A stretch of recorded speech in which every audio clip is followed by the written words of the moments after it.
ആരൊക്കെ നമുക്ക് പ്രതികൂലമായി നിന്നാലും സത്യം നമ്മുടെ ഭാഗത്തെങ്കിൽ, പോരാടാൻ ഒരു മനസ്സുണ്ടെങ്കിൽ വിജയം സുനിശ്ചിതം.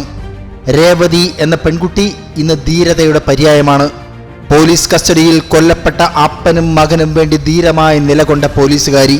ഭീഷണികളും സ്ഥാപനപരമായ സമ്മർദ്ദങ്ങളും അവഗണിച്ചുകൊണ്ട് ഹെഡ് കോൺസ്റ്റബിൾ രേവതി നടത്തിയ ധീരമായ സാക്ഷ്യം 9 പോലീസ് ഉദ്യോഗസ്ഥർക്ക് വധശിക്ഷ ഉറപ്പാക്കുന്നതിൽ നിർണായകമായി.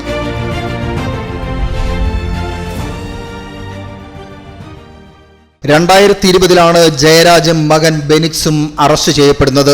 തുടർന്ന് അവർ ക്രൂരമായി മർദ്ദിക്കപ്പെട്ടു, മരണപ്പെട്ടു.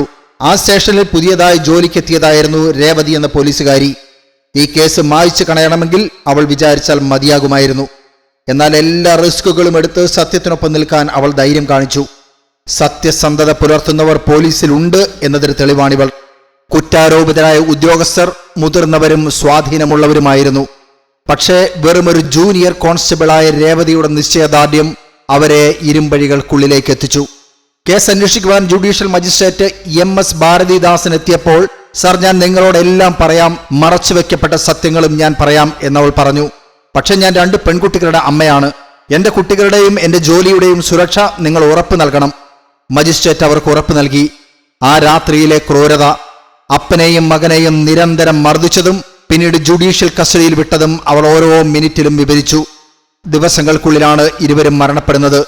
കോവിഡ് കാലത്ത് കട കൂടുതൽ സമയം തുറന്നുവെച്ച എന്ന പേരിലായിരുന്നു ജയരാജും മകൻ ബെനിക്സും അറസ്റ്റ് ചെയ്യപ്പെടുന്നത്. പോലീസ് സ്റ്റേഷനിലേക്ക് കൊണ്ടുവരപ്പെട്ട സമയം മുതൽ SI ബാലകൃഷ്ണന്റെ നേതൃത്വത്തിൽ ഒരു സംഘം പോലീസുകാർ നിരന്തരം ഇവരെ പീഡിപ്പിച്ചുകൊണ്ടിരുന്നു. കയ്യിൽ കിട്ടിയ സാധനങ്ങളെല്ലാം ഉപയോഗിച്ച് അവരെ മർദ്ദിച്ചു. മർദ്ദനം ഇടയ്ക്കവർ നിർത്തിയത് മദ്യപിക്കാൻ വേണ്ടി മാത്രമായിരുന്നു. ഇങ്ങനെയുള്ള ഇടവേളയിൽ ജയരാജിന് കാപ്പി കൊടുക്കാൻ രേവതി തയ്യാറായി. പക്ഷേ മറ്റുള്ളവർ അത് വിലക്കി. ആദ്യഘട്ട മർദ്ദനത്തിൽ കലി തീരാതെ പോലീസുകാർ ബെനിക്സിനെ നഗ്നനാക്കി 2 കൈകളും കാലുകളും കെട്ടിയിട്ട് പീഡനം തുടർന്നു.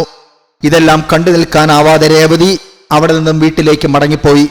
പോസ്റ്റ്മോർട്ടം റിപ്പോർട്ട് അനുസരിച്ച് ജയരാജിന്റെയും ബെനിക്സിന്റെയും പുറത്ത് തൊലി ഒട്ടും അവശേഷിച്ചിരുന്നില്ല. അവരുടെ ശരീരത്തിലേക്ക് ഇരുമ്പ് കമ്പികൾ കുത്തിക്കയറ്റിയിരുന്നു.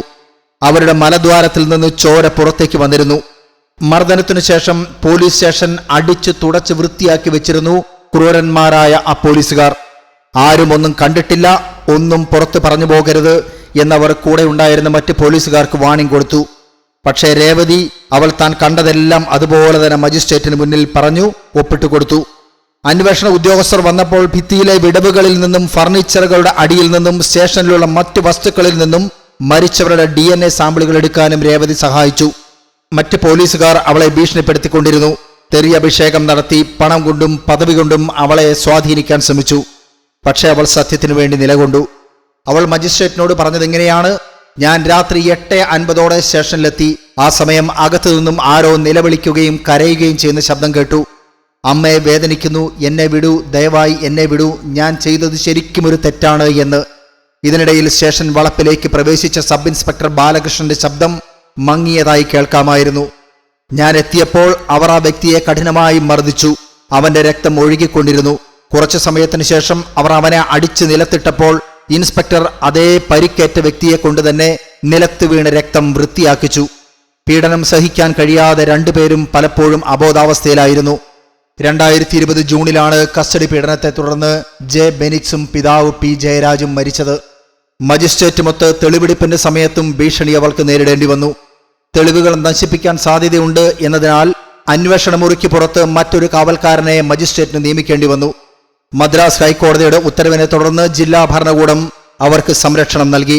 രേവതിയുടെയും ഭർത്താവിന്റെയും മക്കളുടെയും സുരക്ഷ ഉറപ്പാക്കാൻ പോലീസ് കോൺസ്റ്റബിൾമാരെ നിയോഗിച്ചു. രക്തം മരവിപ്പിക്കുന്ന നിലവിളികളുടെ ആ രാത്രിക്ക് ശേഷം ഇതാ 5 വർഷത്തിനു ശേഷം ജയരാജിനും ബെനിക്സിനും നീതി കിട്ടിയിരിക്കുന്നു. അവരെ ക്രൂരമായി മരണത്തിലേക്ക് തള്ളിവിട്ട ആ പോലീസുകാർക്ക് വധശിക്ഷ നൽകിയിരിക്കുന്നു. ജുഡീഷ്യറിയെ വിശ്വസിച്ച് ധീരമായി സത്യത്തിനൊപ്പം നിന്ന രേവതിക്ക് ഒരു ബിഗ് സല്യൂട്ട്.